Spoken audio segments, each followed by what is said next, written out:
night may be long and the dark may be deep, but the answers are there to be found. Whether it's the normal, the abnormal, or the paranormal, you're in the right place. Let's go beyond reality. Welcome to the show. Sorry it has been so somewhat infrequent here that we've been able to be live the last few weeks. There's just a lot going on, and I know you understand what I'm talking about, and I appreciate your patience. But we do have a live show for you tonight, and it's going to be a great one. Alan Steinfeld will be with us tonight. He is an explorer of consciousness. He's also the producer and host of a television series called New Realities, and he's written a book called Making Contact. We'll be talking about UFO phenomena and related ideas throughout the course of the conversation tonight with Alan. Looking forward to that. And I'm also looking forward to being here and doing what we all enjoy doing, which is talking about some of these topics, which are curious and mysterious in a lot of different ways. And one of the things, I think it was it last week we had, trying to remember, the dates get all confused for me, but we had the guest on that was talking about the taking of Mr. Exxon. Remember the kidnapping of Sidney Riso, the president of Exxon? That occurred in, was it 1992? We had that conversation, and I found it a bit interesting that I hadn't really heard a lot about that particular case. I mean, it really was kind of a landmark case and quite a newsworthy event. Of course, he did explain that L.A. was under riots and under siege, basically, because of the Rodney King police verdict at the same time. So maybe that's why much of that news was obscured. And plus, I was young, so maybe I wasn't paying attention so closely. However, it was curious to me. And then I found another similar situation, another true crime event that I somehow just really wasn't that aware of. And I found it because I was just flipping through Netflix looking for something to entertain me for a while. This was a few nights ago, and I stumbled upon a docu-series, so it was like 4 episodes, each an hour long. It was called, I think it was called This Is a Robbery, or something like that. And it was about the theft of some priceless works of art from, and I've forgotten the name of the museum, which is ridiculous because I knew it right up until this point.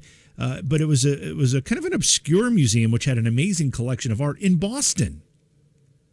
And this occurred in 1991. And I watched the documentary about how this crime occurred, and then the first couple of episodes were quite riveting, but then they got into the weeds a little bit about the mob and who they suspected may have been responsible, and that got to be a little bit hard to follow. Maybe it was because of the hour I was watching it. So I always do my television watching very, very late at night, so sometimes I find myself drifting off a little bit, maybe dozing a little bit. But either way, I'm listening to this and paying attention to this docu-series, and I'm trying to understand why this isn't something that I had really any familiarity with. The robbery at the I'm going to have to look it up now because I can't remember the name of the museum. But it was a really amazing museum, a little kind of I don't know if it was necessarily a private museum, but it was set up by. Was it Gardner? The Gardner Museum? Is that right? Maybe. Huh. No, Iowa. It's not old timers. It's not that. It's more of just being pulled in too many directions at the same time and trying to keep it all straight. That's really what's happening. Was it the Gardner Museum? Somebody's got to know this. I know we have some folks in Boston that listen to the program.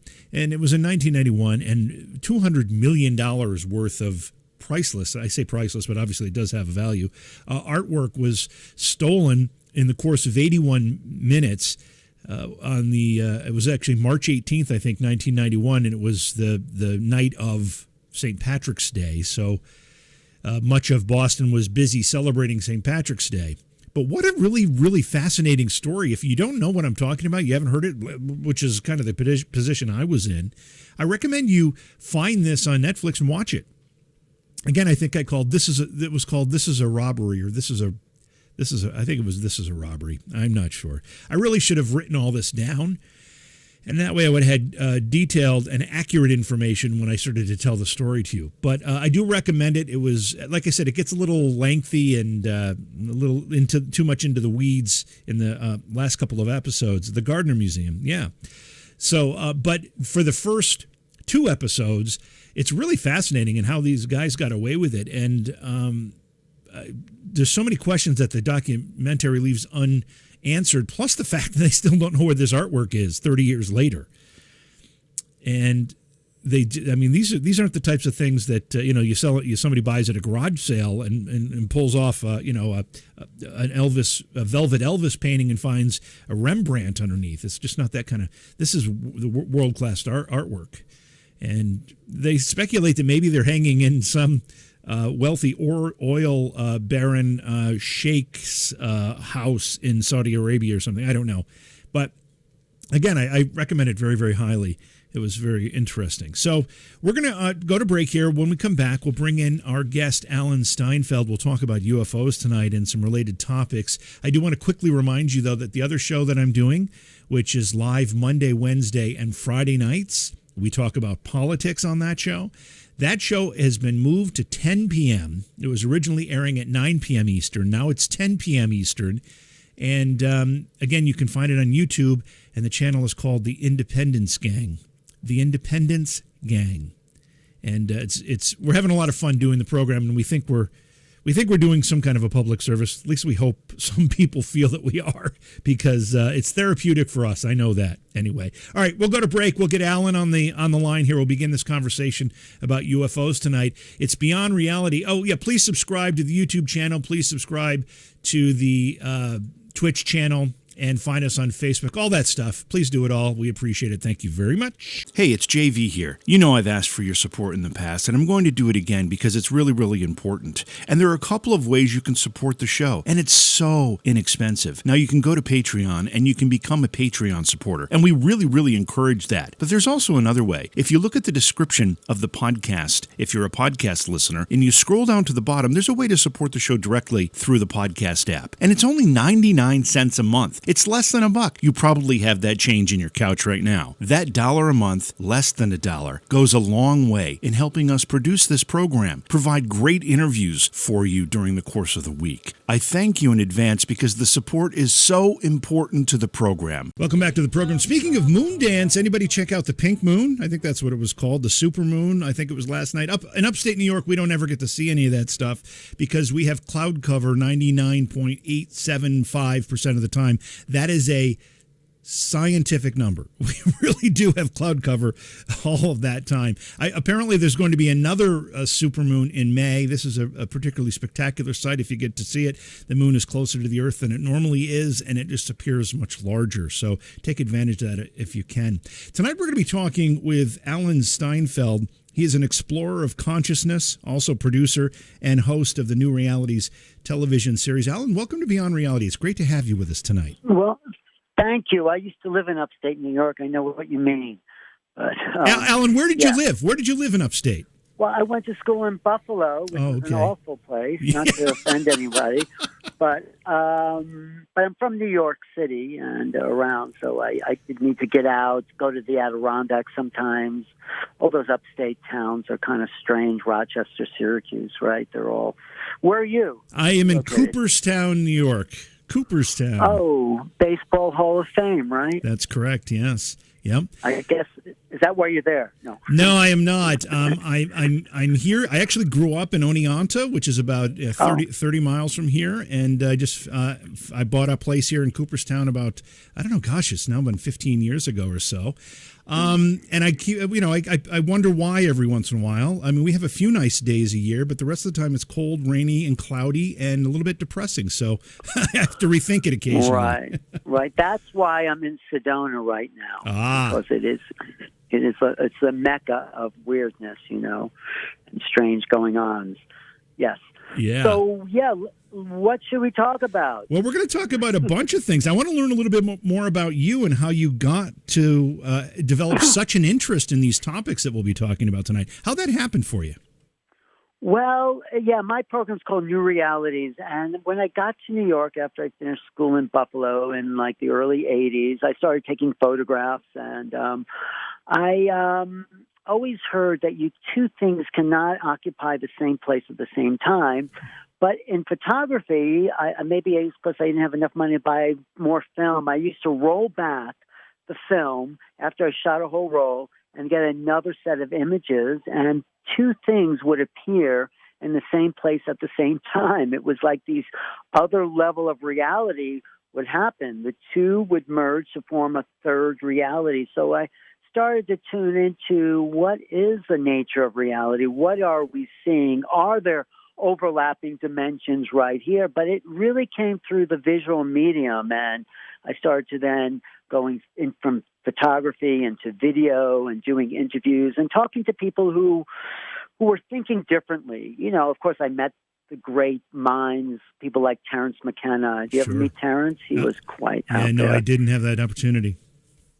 And other people. The human potential movement was just happening in the early 80s, and I went and did every single workshop I could possibly do with shamans and healers and Reiki masters. So, New York, I was living in New York City at the time, and just walking out in the street was a great adventure. I used to see Allen Ginsberg would walk by my apartment, and it was really a cultural mecca. You know, things like the Mud Club and Club 57 and some of these other avant-garde outlets were all cropping up, and there was a real movement towards newness, new extremes, performance art.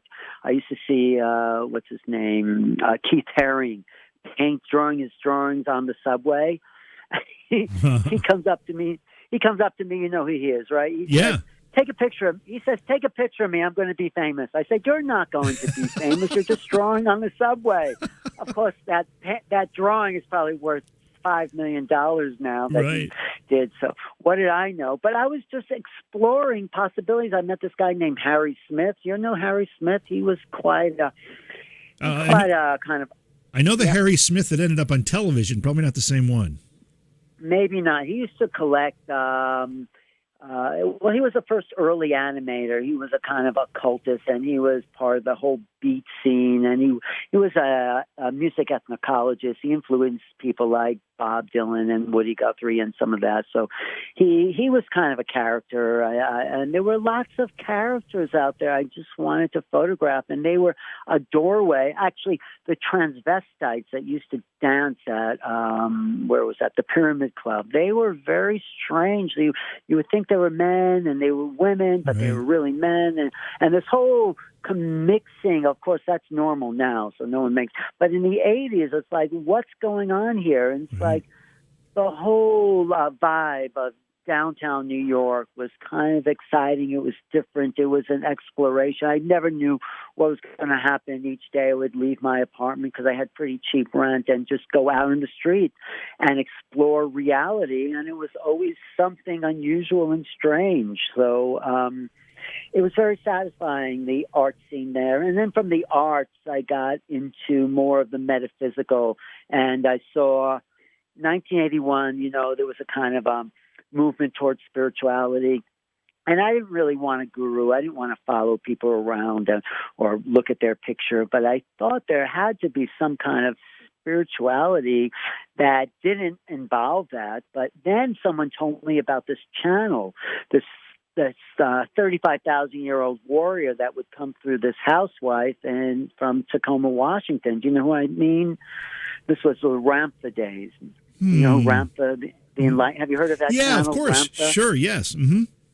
Well, in 1981, I went to see Ramtha, and I thought it was just kind of some psychological manifestation. Either this woman was crazy, she was acting, or maybe something else was going on. And when I saw Ramtha, she goes into a trance, and this other voice comes out, and the eyes go from blue to black, and the body expands, the neck especially. And she or he is marching around the stage, and then he calls on me from the audience, or about 100 people are there, and says, "What say you, beloved entity? How be you this day in your time?" And I said, "What? Are you talking to me?"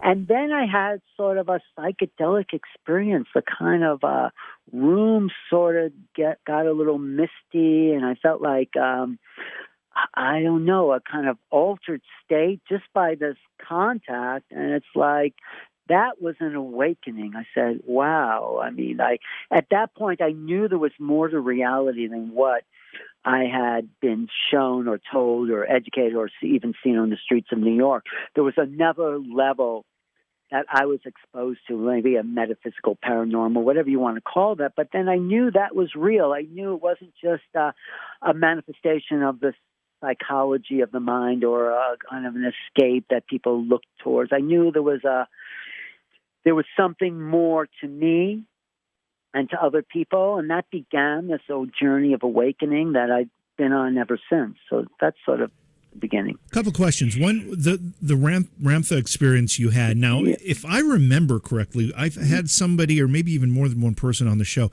There's a whole organization around that channel, isn't there now? Well, there is now. Yeah. In 1981, it was just this Jay-Z Knight traveling from city to city with her assistant, going into a trance. That's and right. saying some pretty amazing things. That was probably some really avant-garde stuff there. And I thought, wow, this is more avant-garde than what I'd been seeing on the streets in New York. And this woman becoming this Atlantean warrior was stranger than the transvestites dancing on the bar, the Pyramid Club.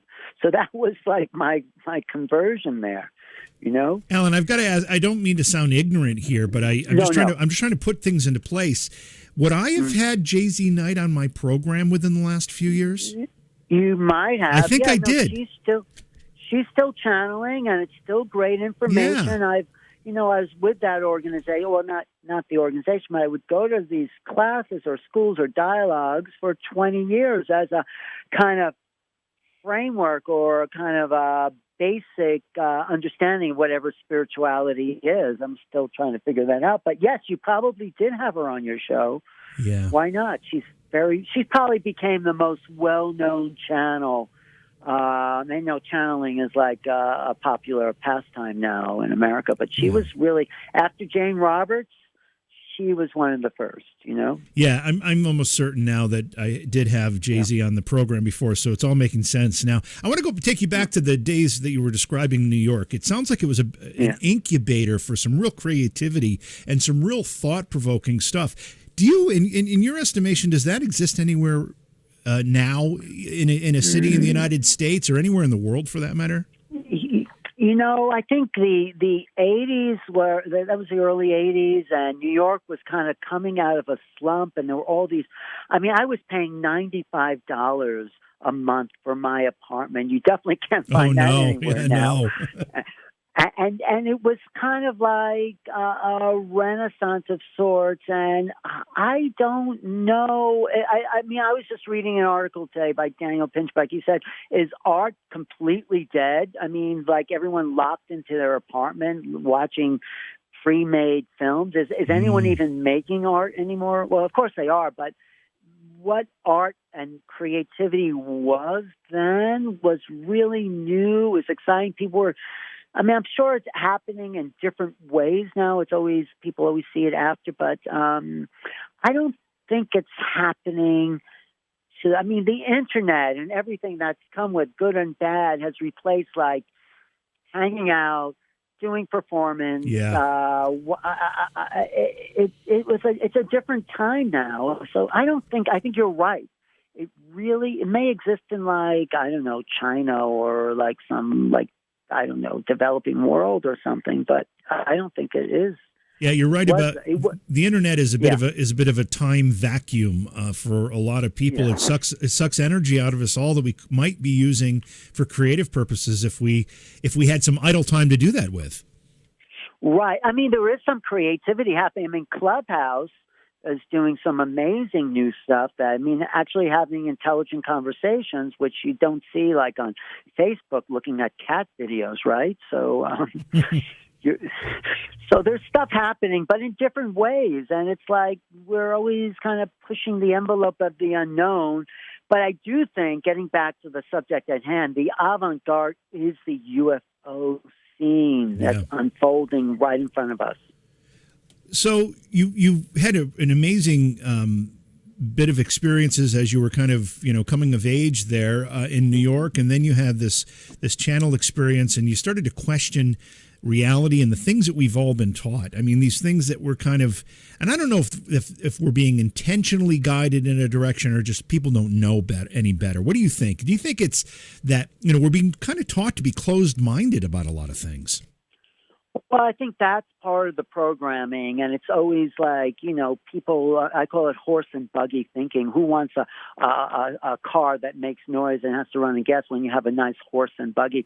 So there's progress, and people are always resistant to progress, and I think we're taught to be closed-minded, but there's an innate drive in the human being to seek out new life and new civilizations, to explore the unknown, to climb the highest mountain. I mean, one of the things, and this goes back to the Ramtha days, he says, the reason you incarnated here was to make known the unknown, explore the very nature of reality. I'm adding that part, but explore what's out there. It's not just the same old stuff. So there's an innate drive to discover something new, and we have to fight the programming of our education, our politics, our media, everything that wants to just kind of lock us in place, not to disturb the waters there. But who we are is disturbing. The nature of reality. There's a book called by Raymond Williams called The Long Revolution, and he talks about how the artists are always coming along, disturbing the status quo, and the status quo is always trying to keep it together, keep it in check. And so that's the ongoing struggle between the creatives, and maybe there's less or maybe there's more, I don't know, and the establishment that just wants everything in a neat little box that they can explain, but that's not happening anymore. I think that's the good part of the internet, is that people can, explore new things. Yeah, I think that's true too. It allows people to kind of circumvent some of the filters that we have all had in our lives, or for generations anyway. So as you started to have these epiphanies and started to consider this stuff, at some point you kind of turned this to your life's work. Well, I couldn't think. Thank you. Yeah, I never thought of it. That was always something I was interested in, and I took all these workshops. And after taking all the workshops, and I still wanted to talk to these people, I decided to start a cable access show where I can invite these people onto my program, like Jay-Z Knight or Bruce Lipton or some of these leaders in the human potential, metaphysical, paranormal world, and talk to them more. So yeah, I am endlessly curious. So that's the life's work, is curiosity, and that's what I write about. And did you get to read a little bit of that book on PDF at all? Yes. Yeah, I say, well, science fiction. I started with science fiction. It's like, what are these people talking about? What do they know? I never felt normal. I guess that's sort of why. I never felt like I really fit into the world and did what people did, play baseball, go to Cub Scouts, whatever they do in suburban America. I just that was foreign to me. It's like, there has to be something more. So yeah, my life's work has started since the day I was born, I think, exploring other things. So yeah. Tell me about New Realities, because you've been doing that for quite some time. Yeah. So New Realities is an interview show where I really sought out people are having different perceptions. Like, do you know who Bruce Lipton is? The biologist. Oh yeah, sure. Well, he was a renegade biologist. But he really based in science, and he said, there's evolution, but the factors of evolution are not, as Darwin says, random mutation. There are random mutations, but that's a de-evolution of the species. Bruce Lipton says there's an upgrading, there's a conscious mutation, like a species evolved because it wills itself to evolve. And this got rid of the whole sort of mechanistic Newtonian idea of the world is a machine. There's more intention involved. There's a higher level of consciousness. So I started to talk to people about what was this higher level of consciousness in science, in the arts. Like Alex Gray's has become Alex Gray's art. He's painting these overlapping, intersecting realities. Probably one of the most famous painters of our time. Deepak Chopra has been on my show because he's pushing the envelope. So I just wanted to talk to people. And New Reality is about perception and how we can perceive the world differently. And it is different. Your perception might not be the same as my perception. So we can't agree on the nature of the world, which is fine because we're all having our own subjective experience, and we're here to learn from people's subjective experience and then expand what's possible. So I started to meet some really interesting healers. I went to India. I saw miracles happen, like, things materialize. I mean, strange things. And it was all part of new realities, even health and nutrition. Okay, what should we not eat? Well, why are people eating bread and chocolate and candy? And how do we switch our diet? And where's intention involved in that? So I just decided I wasn't going to eat sweets anymore because it didn't make me feel good. And I shifted my mindset where I don't even occasionally I'll have something, but it's like we really can create the reality we want, but it's not like you change the world out there. You just change your relationship to the world. So that's really the new reality. It's changing not what's out there, but how you feel about what's out there. Let's talk about that in a little bit more detail. Why is it so difficult for people to actually control their own perception of the world? I mean, most of us, are kind of stuck in some kind of regimen where the things we believe, the things we like, it's very, very difficult to evolve or change or move from those ideas. Yet you just explained a scenario whereby you decided and you made it part of your perception that you were no longer going to eat or like sweets, and you were able to do that. Why is it easy for someone like you to do that, but it's so much more difficult for others? What are they missing?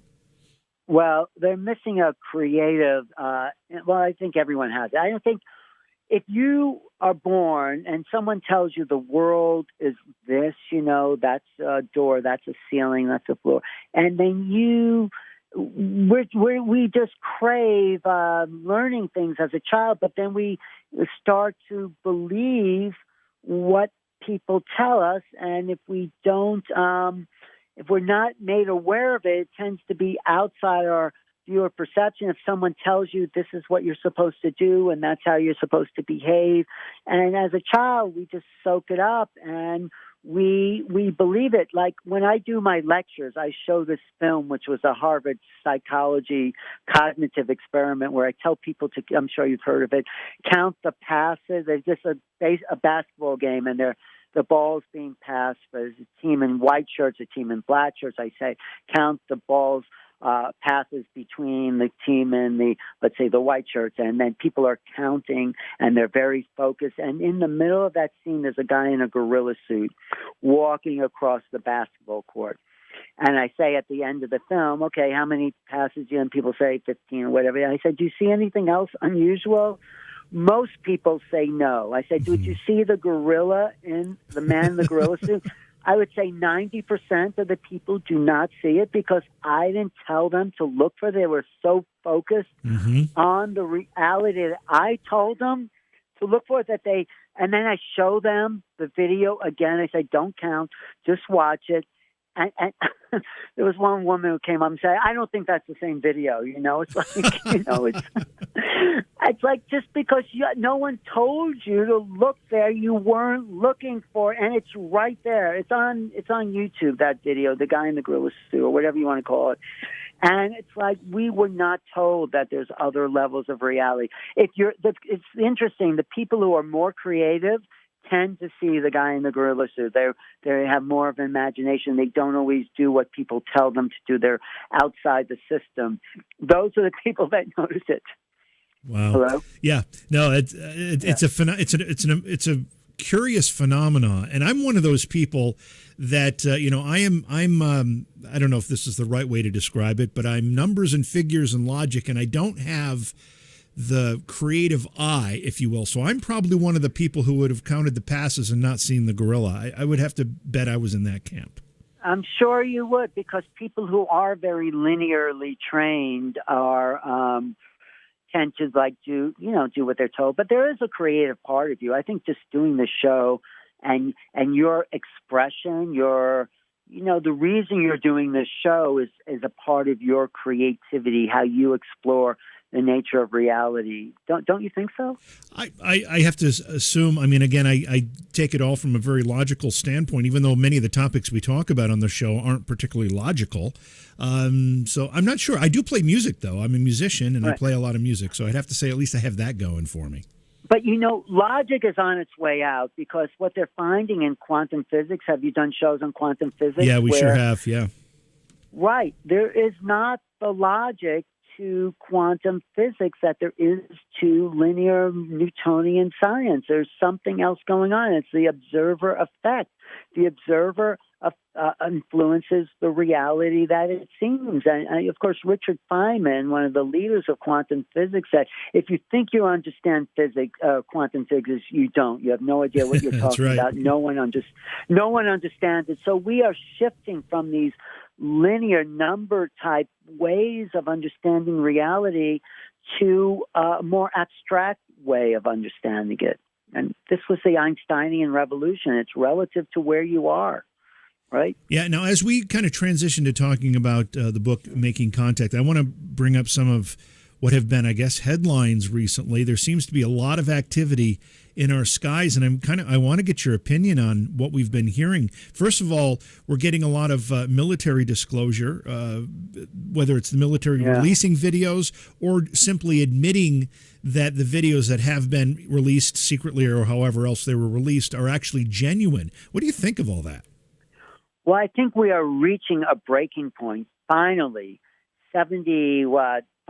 6 years after Roswell, where the headline was UFO flying saucer crashes in Roswell, and then denying it, and there's been this, what Stephen Bassett, one of the UFO people, said, a truth embargo for 75 years is starting to be a crack in the armor of secrecy. So, the government's coming, Navy is coming forward, the videos are being released. You know who Luis Alessandro is? He's part of the government. Yep. Mm-hmm. Luis Alessandro was asked, I think, on CNN, well, are these all the videos that we have, these 3 or the 4th one with the pyramid floating in the air?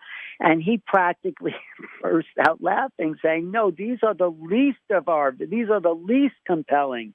He didn't go into more detail, but I think Alessandro and some of these other people, Christopher Mellon, who were insiders in the government, in the Pentagon, in the State Department, Defense Department, they're starting to be a break within the inner quarters and say, no, it's time the public knows. So they are releasing these videos. Some are being leaked, some are. And there is a statement by the Navy just a couple of months ago. There are UFOs, so it's out. The disclosure has happened in a sense. Of course, it hasn't become like on all the headlines, but you do get occasional news reports. But what we're looking for now is confirmation. Okay, roll out the bodies that you have at Area 51 and the crashed ships, and let's really come out with what's here. And I think what I really think is the government doesn't know what to say about it. They don't know how to handle it. They can't explain it. They have to then talk about abductions and what went on with that. How come they're not protecting people from being taken in the middle of the night? Or, some estimates, I think I had an experience, but there are hundreds of thousands of people who have came forward claiming to have contact. When Whitley Strieber wrote his book Communion, they got 200,000 letters, him and his wife, from people claiming. So this is a phenomena. It is a reality. That's why I wrote this book. It's a kind of a crash course in all the ramifications of the phenomena. And the government is I would say sort of running scared. There's more UFO sightings. There was the article in the New York Times, I think it was April 12th, saying New Yorkers are seeing more UFOs in the sky. Something's happening, and something's happening to the very nature of reality. I think this is why my program, New Realities, has prepared me for what I think is happening now. There's a split. There's like a new modality of time about to intersect with what has been normal. Of course, in the last year and a half, nothing's been normal. And in a way, I think that's been a preparation for an unfoldment of some new realities. Do you think the timing of this, what would be a bit of a soft disclosure at this point, but certainly an accelerating one, do you think this is a phenomena of the government being pushed to do this by whatever the source of the secrets that they're keeping, or being pulled to do this by us, by the people who are asking questions, or a combination of all of it? It's a combination of, I think you're right. Maybe the phenomenon is pushing it. Maybe it's just time. Maybe there's more enlightened people deep inside the government. But I think one other thing is that the veils between the dimensions, the nature of reality itself is shifting. Because when this is really okayed, it's like we are entering a new world. This is a new cosmos, a new heaven and a new earth is unfolding right before us, and there is more sightings. So we're seeing a cracking of the old way of thinking. And Alessandro himself said the phenomena is more like quantum physics. He said this I think it was the debrief interview that he did. So the very nature of how we think, and reality is more solid than the ground beneath our feet. And when it starts to crumble or fragment, people are going to panic a little bit, because reality is what they identify with as real. And it's like it's not happening anymore. And this is part of why the government's having such a hard time, because they know there's something more going on. They have to. It's been 75 years of secrecy. So how do you tell people the world is not what we've been programmed to think it is? This is the impasse that we're now approaching, but it's cracking. It's hope. And we all have to be prepared to knowing. And I think the COVID emergency situation, I think somehow, maybe not directly linked to it, but it definitely shook up our notions of function, of normalcy, right? For sure. Yeah, without question. Yeah. And so I don't think it's related, but it somehow shows us what was very like normal, people getting up, going to work, doing this. It's like the world is completely different than it was 2 years ago. People think different, they act differently. Everyone's out there wearing a mask or whatever they're doing.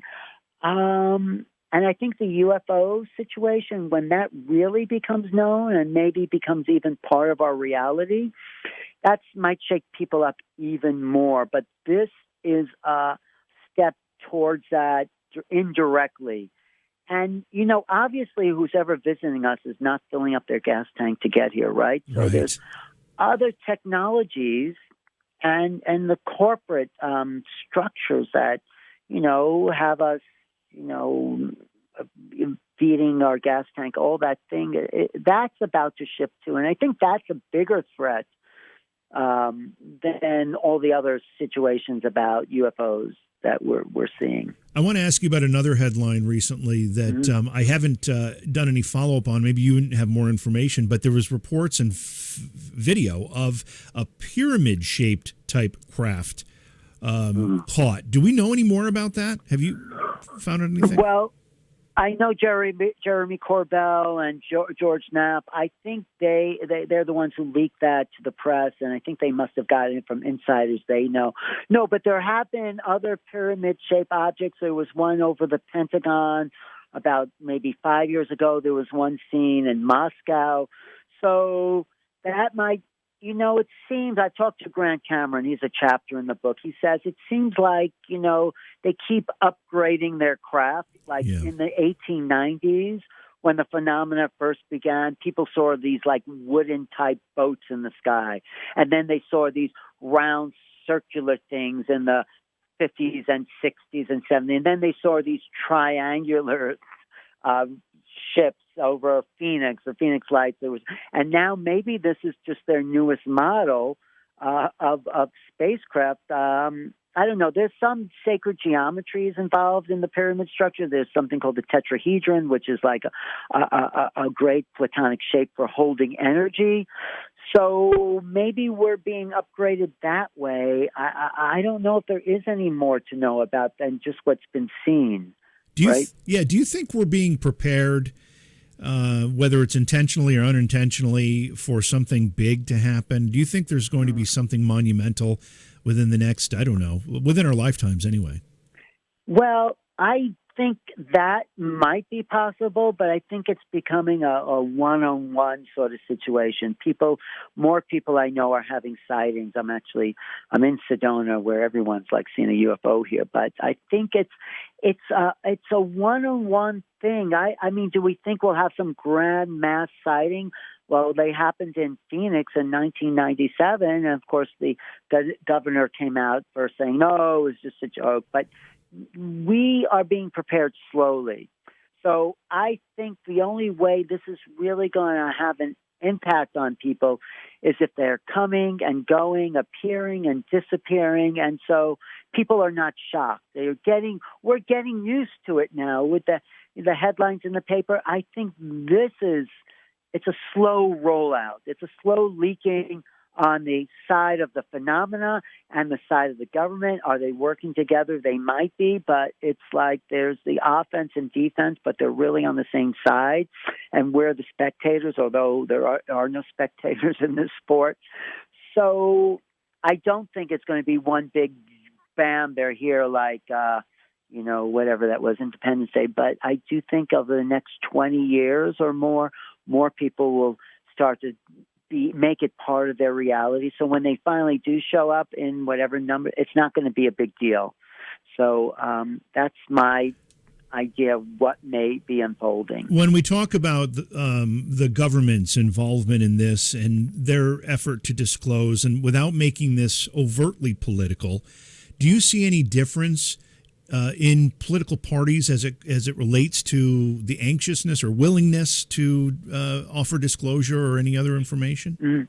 Well, that's the interesting thing. There is absolutely no difference between who's president, who's not, because I think there's another, let's say, leadership or another level of government. I don't like the word deep state. That's so conspiratorial, but there is a level where maybe even presidents don't know what's going on, not even the Republicans or the Democrats or whoever.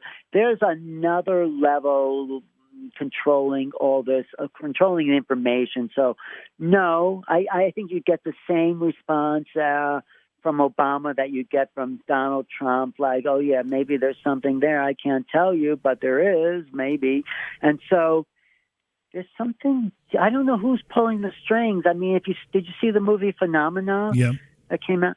Well, you get this Harry Reid right there. You remember that scene with Harry Reid? Yep. Mm-hmm. And he said, well, there's stuff I just can't tell you.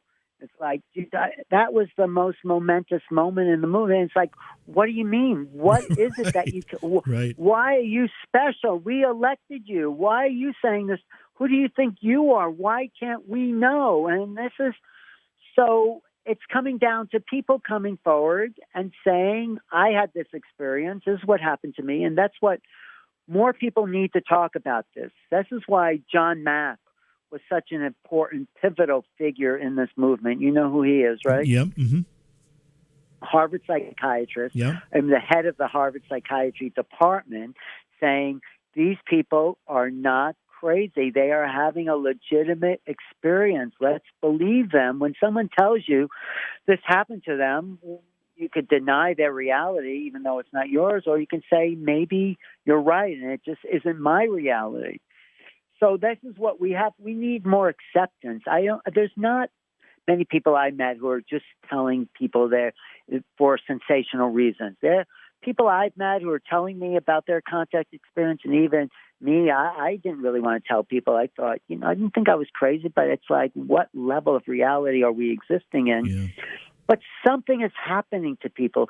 Go back to 1961, Betty and Barney Hill. Yep. An interracial couple in New Hampshire, really not wanting to be public figures or anything like that. They didn't have a political agenda. They just wanted to live their lives as a happy couple, and they're thrown into the spotlight with this really first major public abduction. They're the ones.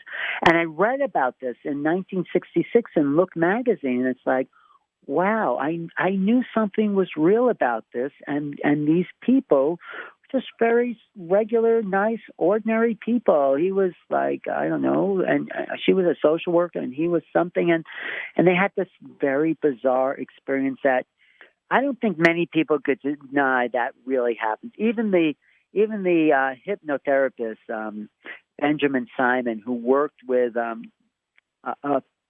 battle fatigue, soldiers coming back from war. He developed a whole hypnosis about reliving the trauma and getting people to be at peace with them. When he worked with Betty and Barney Hill, it's in the book, Interrupted Journey, it says Betty and Barney Hill were more traumatized than anyone in heavy combat situations. And so the level of trauma, I think, is because for those back in the 60s, this was a totally unknown situation. Since then, in the last, 60 years, people are now coming out. So if you have an experience, it's not as traumatic because you know what to look for. It's like, oh, yeah. And I think this is the assimilation we need to do in our modern world, in our contemporary times, because when these beings show up, they're not greater than us. They may have greater technology, but they're equal to us. They're I feel like ensouled beings that just want to find out what's going on with us. Perhaps, maybe that's a little naive. Alan, I don't know. Alan, does your experience involve contact? Yes. I felt, well, you see, some people are really clear and they say, oh, yeah, this happened to me. I saw a UFO, I saw an ET. Well, I was driving cross country and I had this with this girlfriend, and we just parked on the side of the road because we were driving all day, and we felt like we were frozen in the middle. We were frozen all night. Frozen meaning like we were suspended, and we woke up in the same position we went to sleep in. So it's like, who even remembers that? I mean, everyone's moving around, but somehow it was like we were in suspended animation. And I woke up with a mark on the back of my legs. I only discovered later when I was wearing shorts, and someone said, what's that? It was this on the back of my knee, and who looks at the back of their knee? There was this interesting four-pronged, it was like a square. There were 4 dots. And I thought maybe it was just a spider bite or something. I mean, I sort of felt a little weird when we got out of that time when we left that spot in the van, but I didn't really go there because just felt a little creepy. But when I got back to New York and I saw this mark on the back of my leg, I started to talk to people about that. And then I got introduced to Bud Hopkins. You know who Bud Hopkins I don't know Bud, no. Bud is like the godfather of UFO abductions. He wasn't the first to discover it, but he was the first to see patterns in the abduction experience. So I met Bud, I met people in his group, and it seemed like what happened to me what happened to other people. I didn't really remember much of it. And then it was only until I was regressed years later that I did start to see. I mean, there's more for me to discover there, but I think writing this book got me deeper into what happened to me. And after that trip cross country, I sort of became obsessed with UFOs. It's like I wanted to read everything. I already was growing up reading science fiction, but not to the degree where I had to go to every single conference I had to get. Right. And I didn't know why. I really didn't know why. As I look at the clock here, we're going to run out of time. We've just gotten started. So I want to switch. I want to switch to the book and talk a little bit more about the book. There are a lot of books on these topics. What makes this one different, Alan? This is different because I have 12 different viewpoints in here. It's like that movie Rashomon. It's seen from many different points of view because I feel nobody has the whole truth No one really knows what's going on. But if we could put enough, like the blind man and the elephant, if we could put enough of these pieces together, maybe the reader can come out and form their own opinion, because I only know what I know.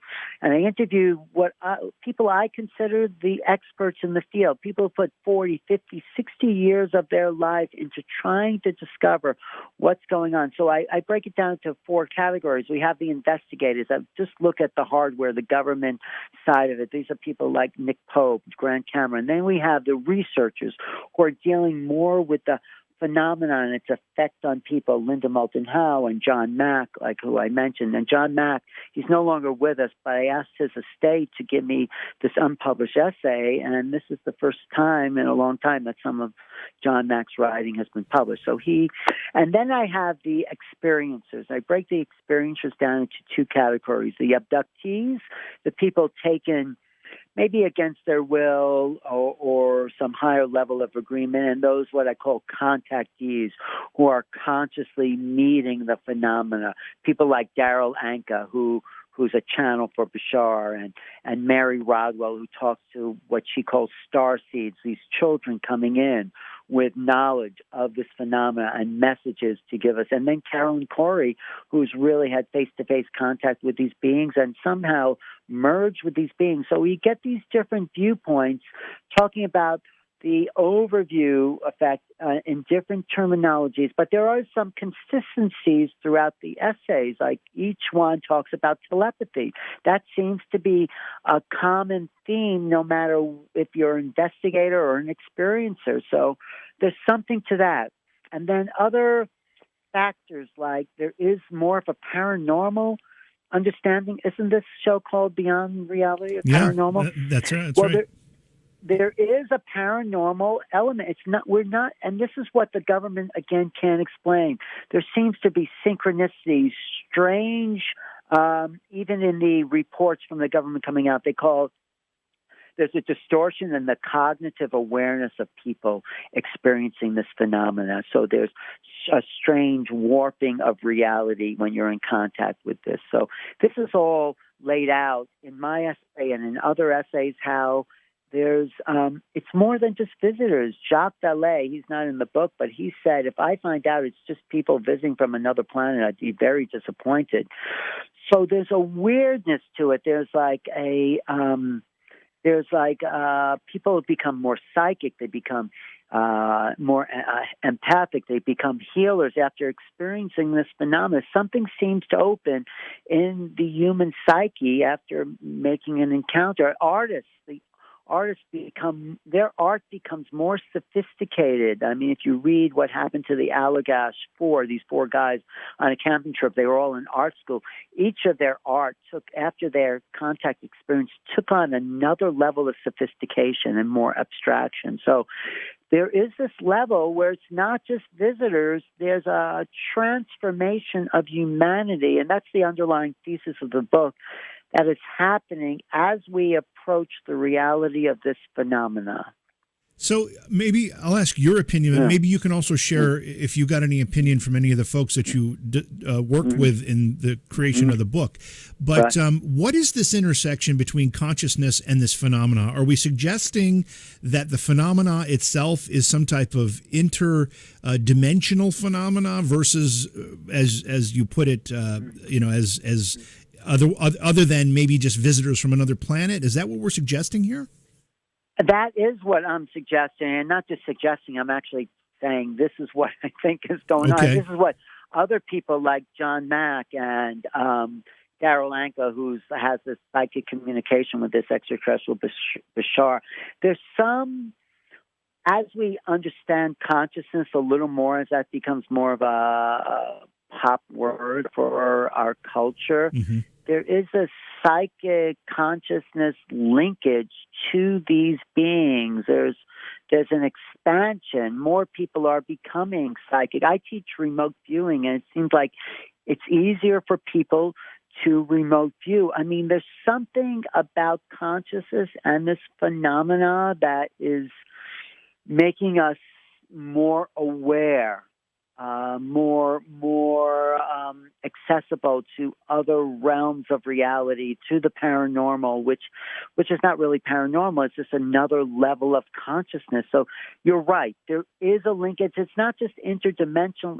It's frequency based, I feel. So, you can feel someone's energy now. People are becoming more accustomed to feeling energy, at least in my realities, maybe not in the, but there's this sensitivity to another level of happening. I mean, there's more shows like this on Netflix. There's more talk about not necessarily consciousness, but who we are as human beings, and people are waking up to the fact there's more to us than we've been told. I really think that's a big part of the UFO phenomena. As we see these things, we start to discover more of ourselves. We become more human. Hopefully we become more compassionate, more loving, more understanding of each other, because we're more similar to what we're going to meet that's out there. So we talked about interdimensional connections here. Would you go as far, or would you accept an idea that goes as far as to say this might be spiritual in nature? I think it's absolutely spiritual, but spiritual not in the religious sense. The fact that if we are spirit, and I think I'm pretty convinced I am, since I had that experience with Ramtha, that there's a greater possibility. There's a totally spiritual dimension to some of these beings, maybe not all of them, but it's awakening our spirit, and our spirit is more than our personality, and I would say absolutely yes. There's a total spiritual dimension to it. People become more spiritual when they start to investigate this realm. As quantum science tries to catch up with these ideas, even though it should be introducing the ideas, in a lot of ways I think it's trying to catch up to explain the ideas and maybe the notions that many of us have had for a long time. Do you think there's going to be an intersection of that scientific knowledge, when we start to understand it, and the absolute, I guess, I don't know if we call it the aha moment, when these beings, whatever they happen to be, appear and are fully accepted? Are those two lines converging somewhere? Absolutely. I'm writing a paper on UFOs, consciousness, and quantum physics.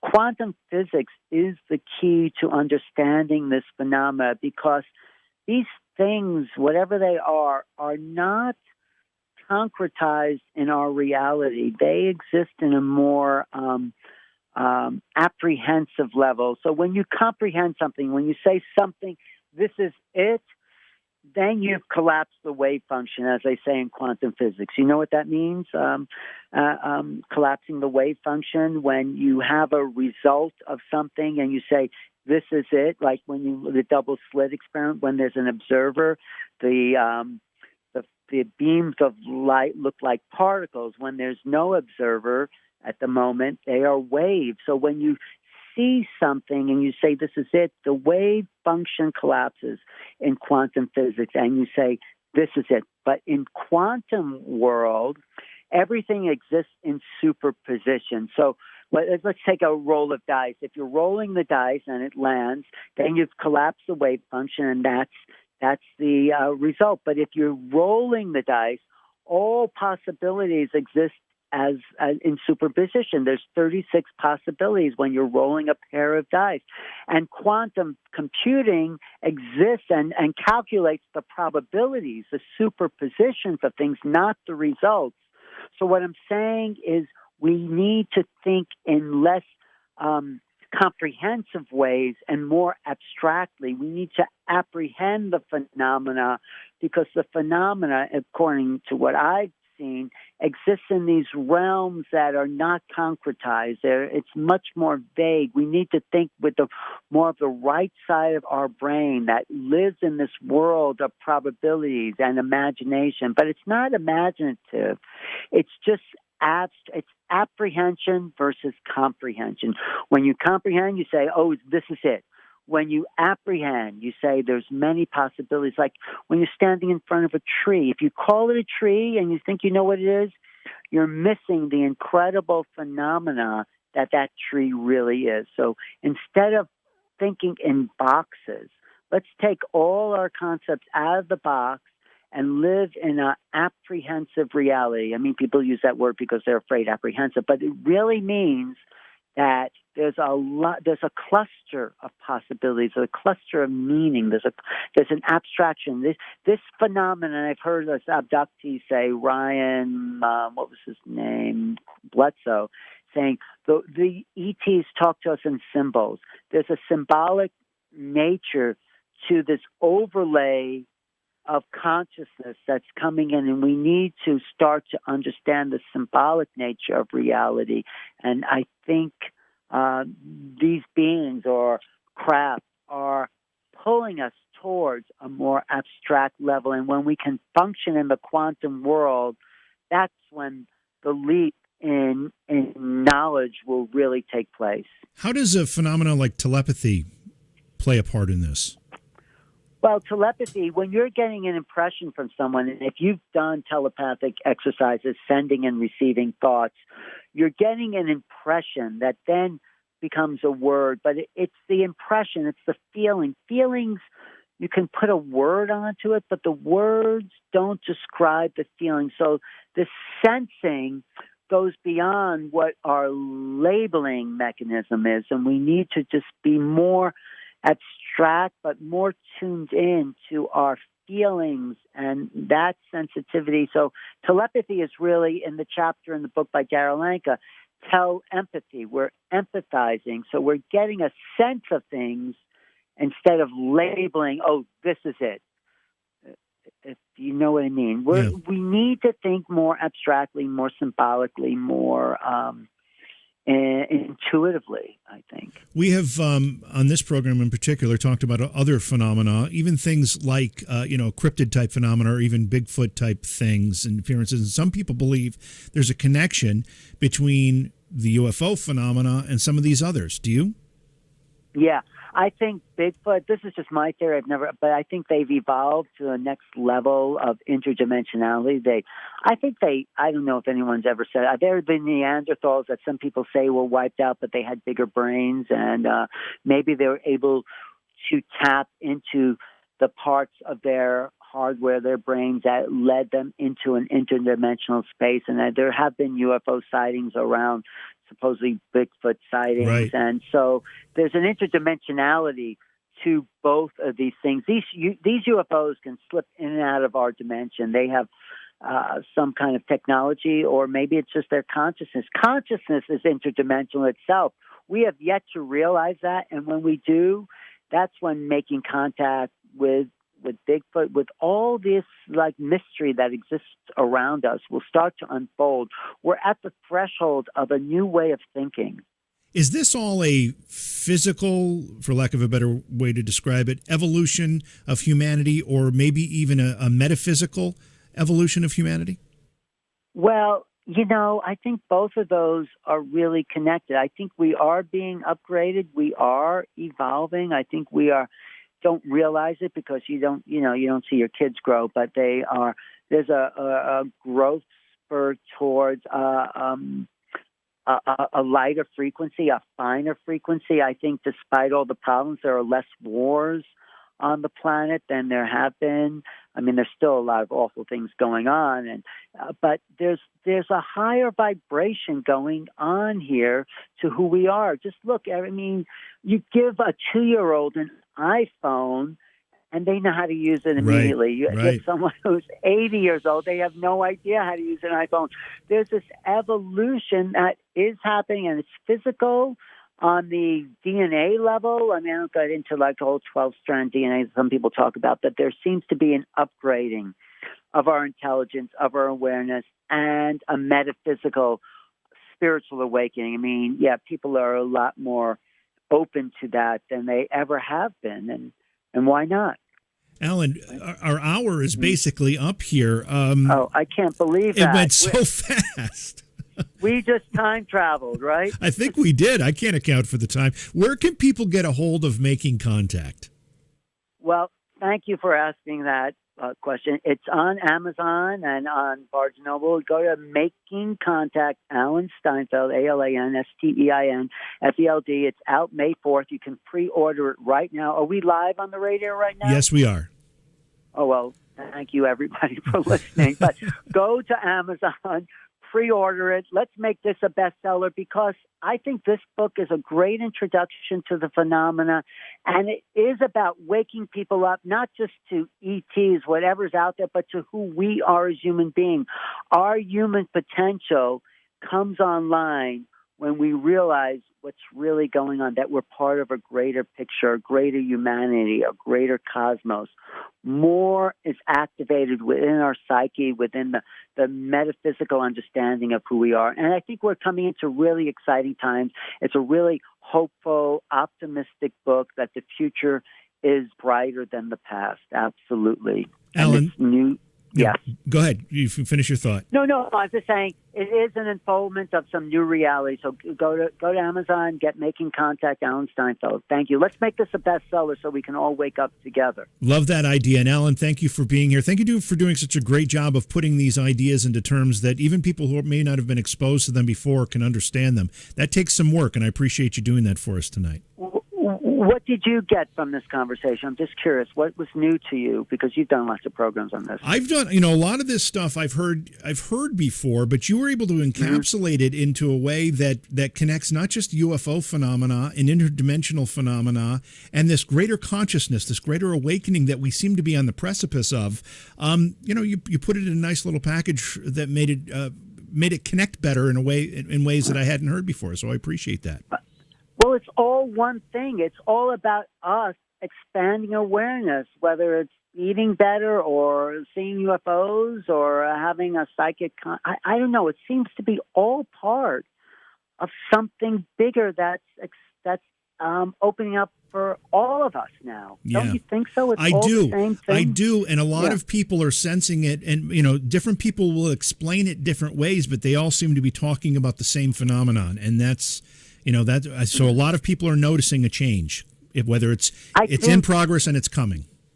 I think humanity is waking up to something, a bigger reality, and that's what's exciting. Imagine like a new world. I mean, we still have a long way to go, but it's a start. It is. Alan, again, thank you for being here tonight. I hope you'll agree to come back at some point, because I'd love to have you back. Anytime. We could talk about remote viewing. We could talk about, lots of things I've been studying. Ancient civilizations is another topic. So, yeah, let's do it. Definitely. Thanks so much for putting me on the show. Thank you again. Thank you. Beyond Reality Paranormal is hosted by J.V. Johnson and produced by Orion Palmer and Slick Eddie Edwards. Like us on Facebook and subscribe to our YouTube channel. Please consider supporting the program either through your podcast platform, click on the link in the description, or on Patreon at Joha Productions. If you'd like to be a guest on Beyond Reality Paranormal, or you have a recommendation for a guest, contact our producer, Slick Eddie Edwards. Eddie is spelled with a Y, at slickeddieedwards@gmail.com.